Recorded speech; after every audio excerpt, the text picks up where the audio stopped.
Kebakaran hebat melanda salah satu rumah tinggal di Jalan Tukad Gangga, Gang Tirta Gangga nomor 6 Panjer Denpasar Selatan, Kamis kemarin sekitar pukul 23 Wita.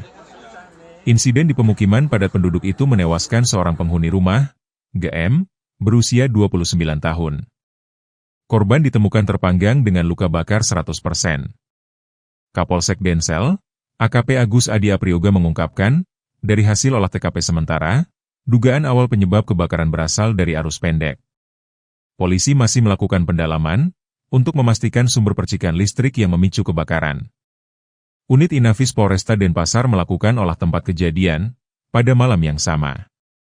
Kerugian mencapai sekitar 200 juta rupiah. Sementara itu, jenazah korban telah dievakuasi ke ruang jenazah RSUP Profesor Murah menggunakan ambulan BPBD Kota Denpasar. Wayan Wiadnyana, Denpos.